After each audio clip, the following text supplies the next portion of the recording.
قال الله تعالى في كلام الكريم والفرقان المجيد إن أكرمكم عند الله أتقاكم وقال رسول الله صلى الله عليه وسلم سأولي أتقى الله صدق الله مولانا العليم وصدق رسول النبي الكريم ونحن على ذلك من الشاهدين والذاكرين والحمد لله رب العالمين.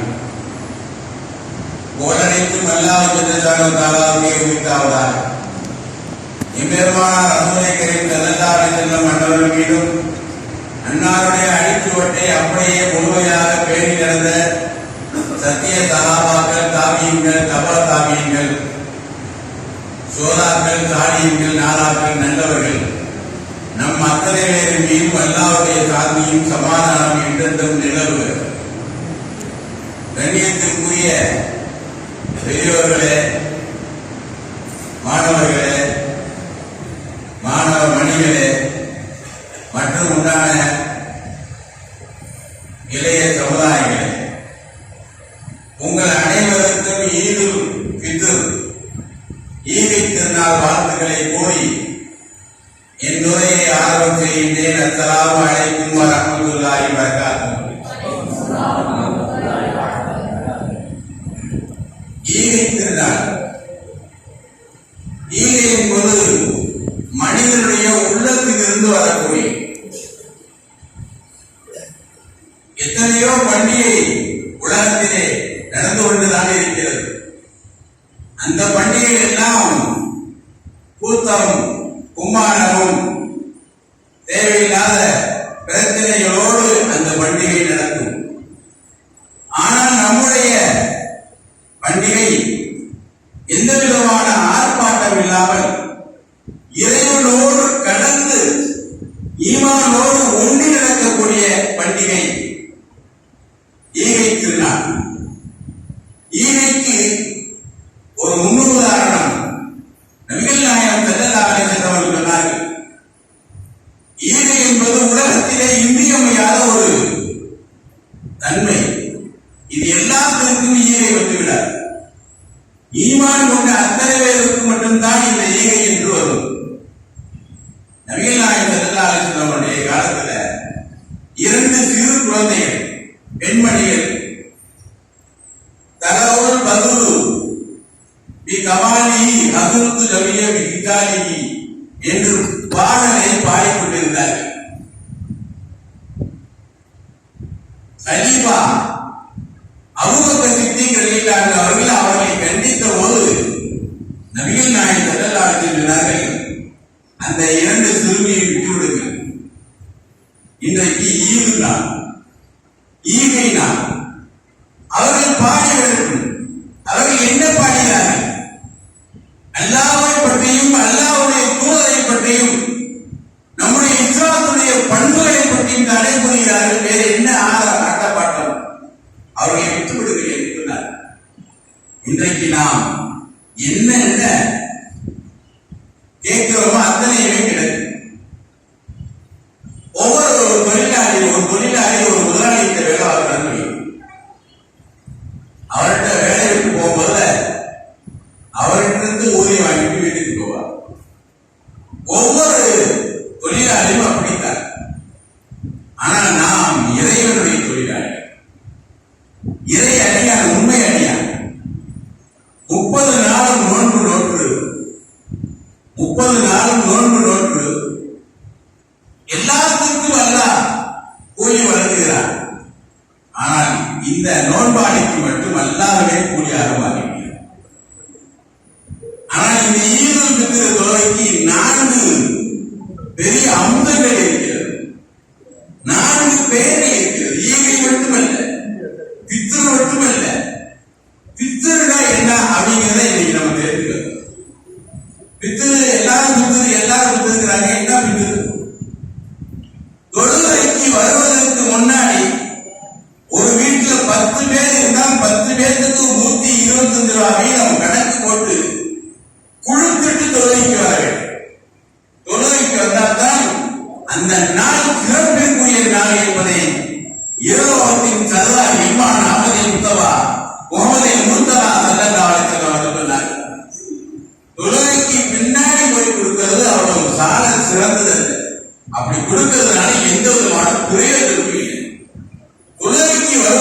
நாளே கொடுத்துட்டு வரோம். நாம் எப்படி இன்னைக்கு புத்தாடை அணிந்து புதுமுகமாக நாம வந்து கொண்டிருக்கிறோமோ, வீட்டுக்கு போகும்போது வீட்டில் இருக்கும் பொழுது எவ்வளவு சந்தோஷமாக உணவு உண்கிறோம். அந்த உணவிற்காக வேண்டித்தான் பித்ரா கொடுக்க வேண்டும். பித்ரா ஏன் கொடுக்கணும்? அதுக்கான காரணங்களை தெரிஞ்சுக்கணும். நம்முடைய நோன்புல சில சின்ன சின்ன தவறுகள் இருக்கும்.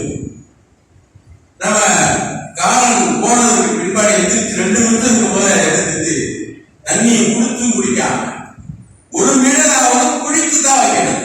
அறவே நான் எதிர்த்து டைம் இல்லை, நோம்பு பேர் நோம்பே, அது பேர் நோம்பே இல்லை. ஏதாவது ஒரு பேரிக்கணும், அதாவது ஒரு மிளகு தண்ணீர அவர் குடித்தால்தான் அதுக்கு பேர் நோம்பு. அதற்கு பேர் சௌமி என்னுடைய மாதம் என்று நபிகள் நாயகம் ஸல்லல்லாஹு அலைஹி வஸல்லம். அதனால பித்ருனா நம்முடைய நோம்புல சிறு தவறு வருவீங்களா, அதை நிறைவு செய்வதற்கு பேர் தான் பித்ரா. பத்தரை எஃப்திரு பித்ரன், பத்தரைனா விட்டு விடுவது, சின்ன சின்ன விஷயங்களை விட்டு விடுவது.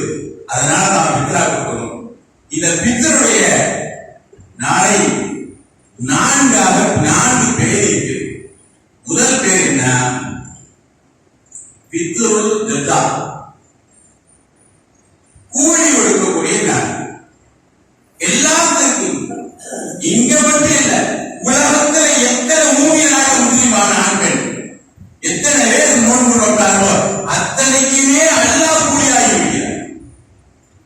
நீங்க நினைக்கிறாங்க அல்லாஹ் அவ்வளவு பெரியவன், அல்லாஹ் நம்ம பார்த்தது, அல்லாஹ் நம்ம பார்த்தது. யாரா என்ன செய்யறா, யாரா எங்க இருக்கா, யாரா எப்படி இருக்கா, யாரா என்ன நினைத்துக் கொண்டிருக்கிறார்கள் என்ற எல்லா விஷயங்களும் மாப்பித்து ஒரு விஷயத்தை நீங்கள் மனதிலே மறைத்தாலும் அதை எல்லாருக்கும் தெரியும். உலகத்தில் எத்தனை கோடி பேர் இருக்கிறார்கள், அத்தனை பேருடைய உள்ளங்களையும் அறியக்கூடியவன் தான் நம்முடைய உள்ளத்தில் மறைத்தது நாமளே மறந்து போய்விடுகிற நேரம். அதை ஞாபகப்படுத்துவதற்கு ஒரு நாள் அன்பானது ஒரு வாரம் கூட அப்படி நம்முடைய மனதில் மறைக்கிறது. ஆனால் உலகத்தில் எத்தனை பேர் மூமின்களுக்கு மட்டுமல்ல மற்ற எல்லா சமூகத்தார் அவருடைய உள்ளத்தில் என்ன இருக்கு என்பதை அறிந்து அவருக்கு தேவையானதை கொடுக்கக்கூடியவன் தான் நபி சுலைமான் அலைஹிஸ்ஸலாம் ஆசைப்பட்டாங்க. என்ன ஆசைப்பட்டாங்க? எல்லாம் எனக்கு எண்களை கட்டுப்படுத்தக்கூடிய தன்மையை கொடுத்திருக்கிறார். கோழி குஞ்சு கத்தின் நீங்க கத்துனா அதுக்கு என்ன தேவை அப்படிங்கிறத எனக்கு புரியக்கூடிய ஆற்றலை கொடுத்திருக்கிறார். உலகத்தில் என்னென்ன உயிரினங்களை மனிதனின் இந்த இரு சாராரை தவிர மற்ற எல்லா பறவைகளும் எல்லா பூச்சிகளும், சின்ன சின்ன பூச்சிகள், மீன்களின் பூச்சி, எல்லா பூச்சிகளும் என்னிடம் சுற்றி வருகிறதால் அதற்கு என்ன தேவை என்பதை எனக்கு புரியக்கூடிய ஆற்றலை தந்திருக்கிறார்கள். உலகத்தையே ஆட்டி படைக்கக்கூடிய வல்லமையை எனக்கு வல்லதாக எனக்கு நீ கொடுத்திருக்கிறார்கள். அந்த வல்லமை மூலமாக நான் கடலில் இருக்கக்கூடிய மீன் இனங்களுக்கெல்லாம் உணவு கொடுக்க ஆசைப்படுகிறேன். அந்த ஆசை நிறைவேறுமாறப்ப எனக்கு நிறைவேற்றப்ப அப்படின்னு சொல்லி அல்லாஹ் கேட்டாங்க. அல்லாஹ்னா வேண்டாம் கடலோடு மீன்களுக்கு கூட நீங்க உணவு கொடுக்க வேணாம், கடல்ல இருக்கக்கூடிய ஒரே ஒரு மீனை நான் அனுப்புகிறேன். கடல்ல இருக்கக்கூடிய மீனை ஒரே ஒரு மீனை நான் அனுப்புகிறேன். அதற்கு மட்டும் நீங்கள் உணவை கொடுத்து வலுவாக சந்தோஷப்படுத்தி உங்களுக்கு சலாம் சொல்லி விடைபெறக்கூடிய பாக்கியத்தை நீங்கள் அதற்கு மட்டும் கொடுங்கள் என்று சொன்னார். என்ன மீன் இனங்களுக்கு கூட நான் உணவு கொடுத்ததால நான் சொன்னா நீ ஒரு மீனுக்கு கொடுத்தது சரி அனுப்பு அப்படின்னு. நம்ம என்ன செய்வோம், ஒரு சாப்பாடு வாங்கி 3 பேருக்கு ஷேர் பண்ணிக்குவோம், அவ்வளவுதான் சாப்பிட முடியும், அவ்வளவுதான் வயிறு. அல்லது ஒரு சாப்பாடு வாங்கி 2 பேரும் ஷேர் பண்ணிக்குவோம். இல்ல ரொம்ப கடுமையான முடியல, ஒரு சாப்பாடு வாங்கி போராட்டம். ஆனா ஒரு வட்டை நிறைய ஆக்கினாங்க, அது ஆக்கினா விழாவே போட தெரியும், போதும் ஆயிடும். ஒரு வட்டை நிறைய ஆக்கினாங்க, கடுமையான எவ்வளவு வித்தியாசம்.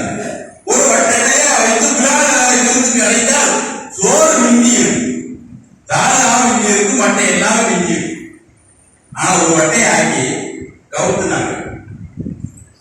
ஒரு செகண்ட் சாப்பிட்டு அவரிடத்துல இருக்கக்கூடிய அத்தனை கல்யாணம் ஆக்கி ஆக்கி ஆக்கி போட்டு இருக்காங்க. சாப்பிட்டு கல்யாணம், அவருடைய கல்யாணம், அரிசி கல்யாணம் தீர்ந்து போய் அப்ப அந்த மீன் சொல்லிட்டான், இறைவன் படைத்த நாளில் இருந்து இந்த உணவை உண்ணுவதற்கு முன்னாடி இருந்து நான் வயிறாக சாப்பிட்டுக் கொண்டு அல்லாஹ்வை தியானித்து அல்லாஹ் விதிக்கின்றாய் எனது உள்ளத்தை நான் பரிசுத்தமாக்கிக் கொண்டிருந்தேன், அல்லாஹ்வை நான் திக்ர் செய்து கொண்டிருந்தேன். இன்னைக்கு தான் முக்காவாறு காலியாக நான் போகிறேன். அவர் போட்டது எவ்வளவு? காலையில் தான் இருக்கிறது. இன்னும் 4 பங்கு என்ற வயிற்றை மீனுடைய வயிற்றை 4ஆக போட்டால் அது 1 மடங்கு தான் உணவு இருக்கிறது, 3 மடங்கு காலியாக இருக்கிறது. அதனால என்ன மீனங்களுக்கெல்லாம் நீங்க போறேன்னு சொன்னீங்களே உணவு, ஆனா ஒரு மீனுக்கு நீங்க உருப்படியா போட்டீங்களா? உன்னுடைய மகத்துவம் தெரியும், உன்னுடைய மகத்துவம் அளப்பரிய, உன்னுடைய மகத்துவத்தை அளக்க இயலாது. நான் கேட்டது தப்புத என்னை உலகத்தை ஆள வைத்திருக்கிறீங்கள, அதனால நான் என்னுடைய ஒரு நட்பாக கேட்டேன், மன்னிச்சுக்க பேசுறேன். அதுதான் இன்றைக்கு கூலி கொடுக்கக்கூடிய. இரண்டாவது என்ன?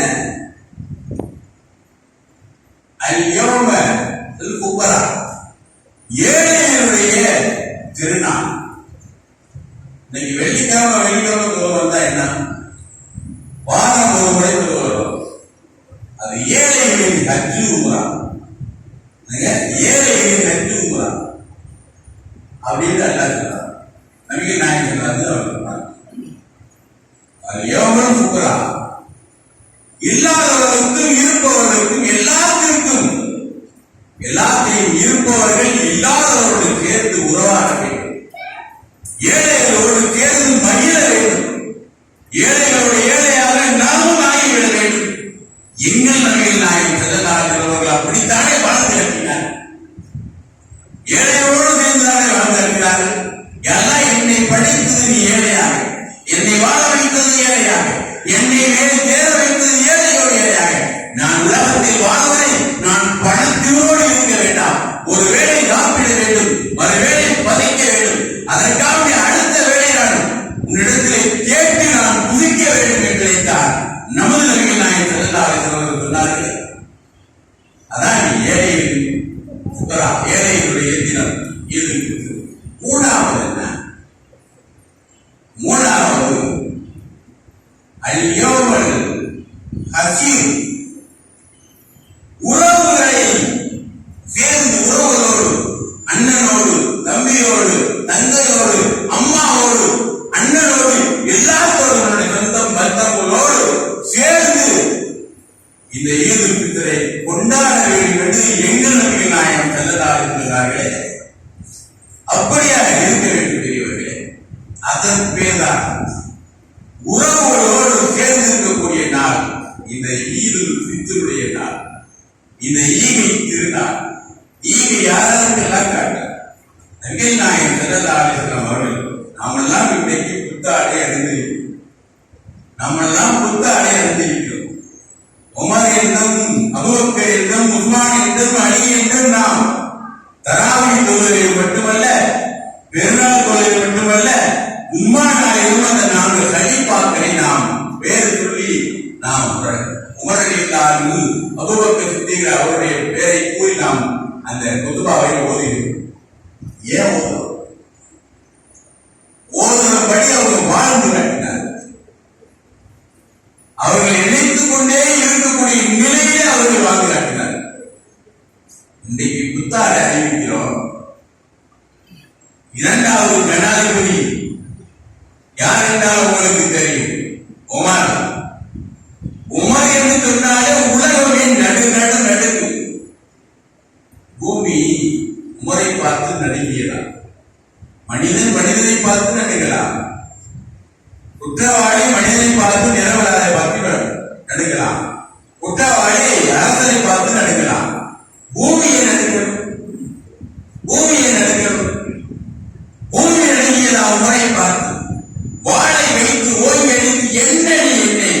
செல்கிறாய் என்று அழைத்தார். அழைத்த உடனே பூமி நடுக்கத்தை விட்டுவிட்டது.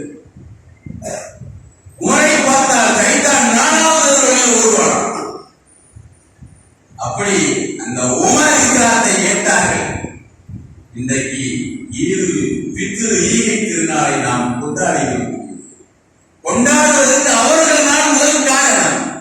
அபூபக்கர் இஸ்லாத்தை ஏற்றிருந்தால், உஸ்மானும் ஏற்றிருந்தால், அலியும் ஏற்றிருந்தால், ரஜீதா நாயகம் ஏற்றிருந்தார்கள். ஆனால் எப்போது இஸ்லாம் வெளியே வந்தது? எப்போது இப்படி தெருத்தராக தப்பீர் முழக்கத்தை ஓதிக்கொண்டு எப்போது வந்தது? உமர் வந்தார் இஸ்லாத்துக்கு. உமர் வெட்டுவதற்காக வந்தார், இஸ்லாத்துக்காக வந்தார். பெருமானாரை வெட்டுவதற்கு வந்தார். இடையில் நடந்த ஒரு சந்தோஷத்தின் காரணமாக பெருமானாரை கண்டு இஸ்லாத்தை ஏற்றுக் கொள்ள வேண்டும். எப்பொழுது வாழை ஏற்றிக் கொண்டு பெருமானாரை வெட்ட வேண்டும் என்று வந்தாரோ அன்று இரவு நான் நரகத்திலே இறைவா எனக்கு உமரை கொடு அல்லது அபிஷேகம் கூறியது பெருமானார் செல்லலாளர்கள் துவா கேட்டார்கள். பெருமானாருடைய துவாவை எல்லாம் கவியர் ஏற்றுக்கொண்டார். வாழை எடுத்து வந்தாங்க. இடையில இஸ்லாத்தை ஏற்றுக்கிட்டாங்க. இஸ்லாத்தை ஏற்றதுக்கு பின்னாடி எல்லாருமே கௌரவத்தினால அமைதியா உட்கார்ந்துருந்தாங்க. வளவல்ல மூணாவது குழந்தை தெரியும். ஒரு இடத்துல அப்படியே உட்கார்ந்துட்டாங்க. கௌரவத்தில் உட்கார்ந்துட்டாங்க. பெருமானார் செல்லலாளர்கள் உமரையில போனாங்க.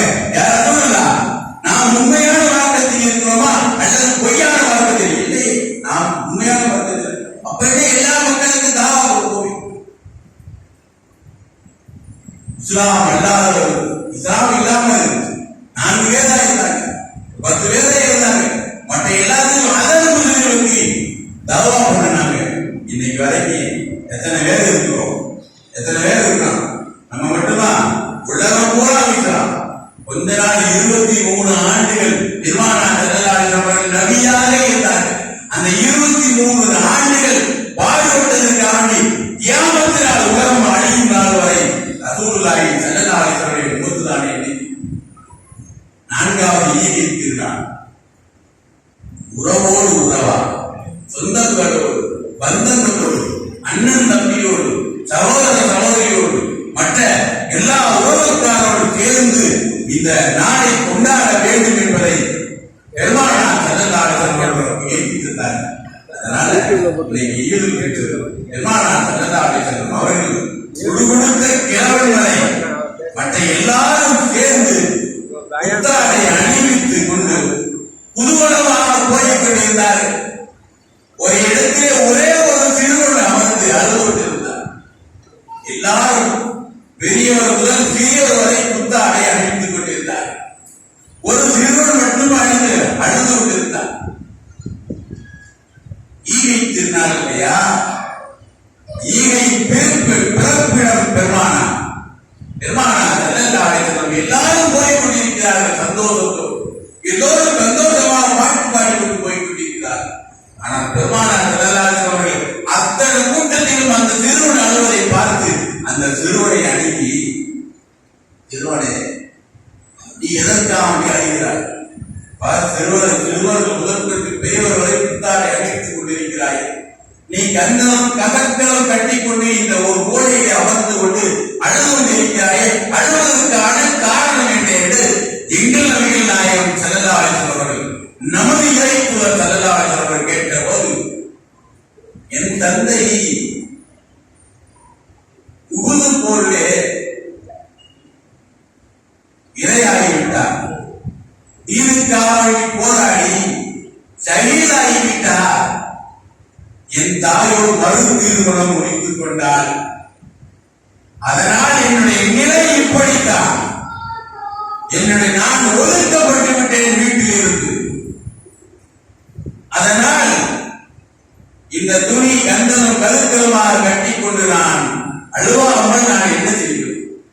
என் தந்தையின் தாய், என்னுடைய தந்தை மறுசெல்வம் முடித்தால் என் தாயும் என் தந்தையும் புத்தாடை அணிவித்திருக்கிறார்கள். அதற்கு பிறந்த குழந்தையை சீரும் சிறப்புமாக வளர்த்திருக்கிறார்கள். என்னை பாருங்கள் இப்படித்தான். அப்படியா? சட்டை வீட்டுக்கு அழைத்து தந்து அதற்கு உதயத்து வாங்கி வைத்திருந்த அந்த ஆடையை அணிவித்து இன்றிலிருந்து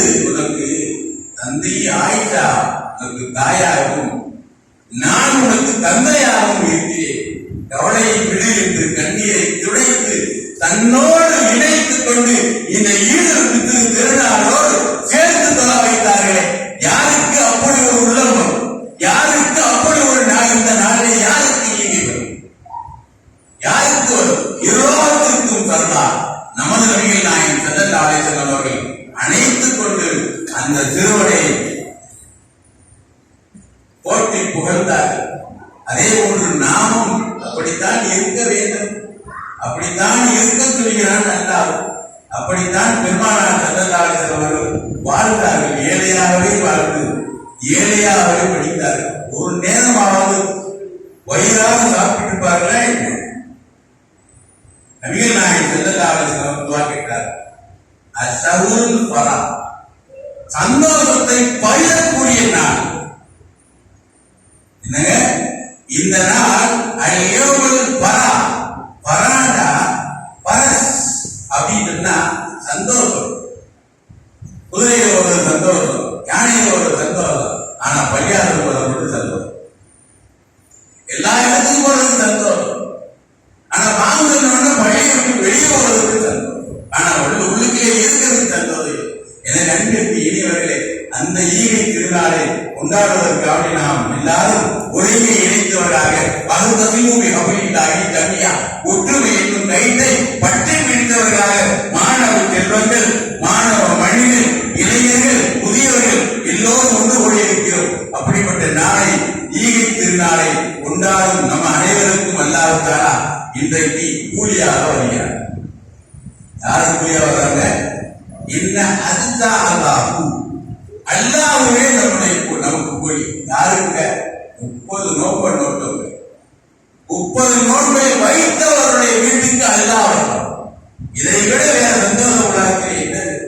அப்படிப்பட்ட நிகழ்வை அந்த சந்தோஷத்தோடு இந்த பயானில் நான் முடிக்கிறேன். எனவே அன்பிற்கு இனியவர்களே, நம்ம படைத்த ரப்புல் ஆலமீன் நம் அனைவருடைய கஷ்டங்களையும் நீக்கி, நம் அனைவருடைய வியாபாரத்தில் பறக்கத்தை கொடுத்து, நம்முடைய விவசாயத்தில் பறக்கத்தை கொடுத்து, நம்முடைய எண்ணங்களை பல தூய்மையாக்கி, நம்முடைய எண்ணங்களை உயர்வாக்கி, நபிகள் நாயகம் ஸல்லல்லாஹு அலைஹி வஸல்லம் சொன்னாங்க, ஒரு ஹதீஸ் சொல்லி கொடுத்தது, அது உங்களுக்கு அது யூஸ்ஃபுல்லா இருக்கும். நல்லா 2 பேர் போவாங்க, நரகத்திலிருந்து 2 வாலிபர் கத்திக்கிட்டு இருப்பாங்க, நரகத்திலிருந்து 2 வாலிபர் கத்திக்கிட்டு இருப்பாங்க. மலக்குமார்கள் தாங்காம ரப்பே ரஹ்மானே 2 நரகவாதியை கத்திக்கிட்டு இருக்காங்க, என்ன செய்யறது? காது இறந்துறாங்க அப்படின்னு சொல்லுவாங்க மலக்குமார். அந்த 2 பேருக்கு மேல தூக்கிப்பாங்க, அந்த 2 பேருக்கு ஏன் கூப்பிட்டு கூப்பிட்டு ஒருத்தர் என்ன சொல்லுவாங்க, நீ ஓடு பண்ண நரகத்துக்கு ஓடு பண்ண உடனே பிறகையை கட்டிட்டு குடுன்னு ஓடுவாரா, குடுன்னு ஓடுவாரா. இன்னொருத்தர் நீ நரகத்துக்கு ஓட போக மாட்டார், போக மாட்டார். ஏன் நீங்க அப்படின்னு ஓடுறவனுக்கு கூப்பிட்டீங்க, என்ன நரகம் தெரியுமா உனக்கு? நரகத்துடைய வேதம் உனக்கு தெரியுமா? அதுல தெரியும். அதை விட கொடூரமான நரகம் உனக்கு ரொம்ப ரொம்ப தாழ்மையான நரகம். நரகத்துக்கு ஓடுறது ஓடுறிய அமரப்பே, நீ உலகத்துல தொழுது சொன்ன நான் செய்யல, நோம்பு வையும் சொன்ன நான் வைக்கல, பண வசதிதான் இருந்துச்சு ஜகாத் கொடுக்க சொன்ன நான் கொடுக்கல, அதுக்கு ஒரு என்ன நீ சொன்னது எதுவுமே செய்யல. உலகத்துல இங்க யார் ஒருவனுடைய பேச்சை கேட்கலான்னு நீ நரகத்துக்கு பத்திர நான் ஒழுங்கா ஓடுவேன். நீயே ஓடல, நீயே ஓடல. நான் ஒரு நாள் நரகத்தை போகிறேன், நான் ஒரு நாள் நரகத்தை போகிறேன். நான் ஓடாம இருந்தாலும் நரகம். அவரு அங்கே உலகத்துல கேட்கல, இங்க நான் உலகத்துல கேட்டேன், ஆனா இங்க நான் ஓட மாட்டேன். அப்படியா? உங்களுடைய எல்லா பாவத்தையும் நான் மன்னிக்கிறேன். இந்த நாளில் இங்கே விசாரணை நடைபெறும். உங்களுடைய பாவத்தை எல்லாத்தையுமே பாவத்தை கூட நன்மையாக பார்க்கிறேன். அதனால உங்களை நான் மன்னிச்சுட்டு நீங்க சொர்க்கத்துக்கு போங்க. எல்லாருப்பா இன்னைக்கு சொர்க்கம் செல்லும் நாள், சொர்க்கத்தை திறந்து வைக்கக்கூடிய நாள். 12 மணிக்கு நிக்காக போவாங்க, நரகத்தை திறக்கிற நேரம். அதே அவருடைய வாழ்க்கை, ஒவ்வொரு வாழ்க்கை இப்படி இருக்கு. 12 அறைக்கு மேல சொல்லுவாங்க நிக்காக போகுது, அல்லது 11 மணிக்கு கீழே போகுது, அல்லது 11 மணிக்கு போகுது, அல்லது 11 மணிக்கு போதலாம், 11 முக்கால் இந்த தொழுகையுமே தொழுகை இல்லாதது. துஆவுடைய நேரம் முடியுது. துஆ முடிந்தவுடனே நரகம் திறக்கப்படுகிறது. 12 மணிக்கு நிக்காவுல எப்படி இருக்கு நம்முடைய வாழ்க்கை? எனவே அன்பிற்குரியவர்களே, இதுவரை நாம் ஒரு சில விஷயங்களை நாம் தெரிந்து கொண்டோம். அந்த விஷயத்தின்படி நடந்து கொள்வதற்கும் எல்லாம் அல்லாஹ் நம் அனைவருக்கும் ரஹ்மத் செய்வானாக. இந்த ஈது ஃபித்ருடைய தொழுகையுடைய நியத்து ஏதாவது ஒருத்தர் கவனிக்கணும். ஒரு வருடம் 2 வருடம் தொழுகை கவனிக்கணும். ஏன்னா இது வருஷத்துக்கு ஒரு முறை தொழுகை. அதனால நியத்து தொழுவது கொஞ்சம் கவனிங்க. அந்த 5 நேரம் தொழுவது எப்போட சொல்லிக்கலாம், எப்போட எல்லாத்துக்குமே தெரியும். ஈதுல் ஃபித்ர் வாஜிபான தொழுகை 2 ரக்காயத், அதிகப்படியான 6 தக்பீருடன் சிறப்பான இந்த கிப்லாவை முன்னோக்கி இமாமை பின்பற்றி அல்லாஹ்வுக்காக தொழுகிறேன் என்று நியத் வச்சிருக்கிறது. முதல்ல அல்லாஹ்வுக்கு தக்பீர் கட்டி சனா மட்டும் ஓதி கொடுத்து அல்லாஹ் அக்பர் அல்லாஹ் அக்பர் அல்லாஹ் அக்பர் சொல்லி அல்ஹம்து சூரா ஓதி அடுத்த ஒரு துணை சூரா ஓதி வழக்கம் போல அந்த ஒரு ரக்காயத் முடிக்கணும். முடிச்சு நிலைக்கு அல்ஹம்து சூரா ஓதி அடுத்த துணை சூரா ஓதி இப்படி புரியறதுக்கு முன்னாடி இந்த புரியறதுக்கு ருக்கு போறதுக்கு முன்னாடி கையை விட்டு அல்லாஹ் அக்பர் அல்லாஹ் அக்பர் அல்லாஹ் அக்பர் சொல்லிட்டு அப்புறம் என்ன செய்ய வழக்கம் போல ருக்குவுக்கு போய் ருக்குவுக்கு மேல அப்புறம் சஜ்ஜா போய் தொழுது முடிக்கணும். மறுபடியும் சொல்றேன், நல்லா கவனிக்காம கவனிச்சு நான் இங்க ஒரு சார்ந்து இருக்கிறேன், நல்லா கவனி. அதாவது ஈதுல் ஃபித்ர் வாஜிபான தொழுகை 2 ரக்காயத், சிறப்பான இந்த கிப்லாவை முன்னோக்கி இமாமை பின்பற்றி அல்லாஹ்வுக்காக தொழுகிறேன் என்று நியத் வச்சுக்கிறது. நியத் வச்சுட்டு முதல் தக்பீர் அல்லாஹ் தக்பீர் கட்டி சுப்ஹானக்கல்லாஹு வ பிஹம்திஹி வ தபாரக ஸ்முஹு வ தஆலா சொல்லி முடிச்சுட்டு அடுத்து அல்லாஹ் அக்பர் நீங்களா கட்டிடக்கூடாது, நான் சொல்ல தக்பீர் கேட்டோம்னா அல்லாஹ் அக்பர் அல்லாஹ் அக்பர் அல்லாஹ் அக்பர் சொல்லி அல்ஹம்து சூரா ஓதி முடிச்சது. 2வது ரக்காயத்துல எந்திரிச்சு அல்ஹம்து சூரா அடுத்த துணை சூரா ஓதிட்டு ருக்குவுக்கு போறதுக்கு முன்னாடி அல்லாஹ் அக்பர் அல்லாஹ் அக்பர் அல்லாஹ் அக்பர் சொல்லுது. இப்ப சும்மா தொழுகையில குத்பா ஓதிட்டு தொழுகை, இங்க பெருநாள் தொழுகையில தொழுகிட்டு குத்துபா. எல்லாம் எப்படி நமக்கு ஒரு சிறப்பாக தெரிஞ்ச இந்த மாதிரி தொழுகை வருடத்திற்கு 2 முறை தொழுகை 5 நேரத்தில் வருஷத்துல 30 நோன்பு எந்த ஒரு சமுதாயத்துக்கும் அல்ல கொடுக்கல, இந்த சமூகத்துக்கு தான் அல்ல கொடுத்துருக்காங்க. அப்படிப்பட்ட இன்னும் எத்தனையோ ரமணான்களை அடைஞ்சிருப்போம். இன்னும் அடுத்த வருஷம் யாரெல்லாம் அடையணுமோ அவங்க எல்லாம் குறைச்சிருக்கீங்க. வைக்கலாங்களா?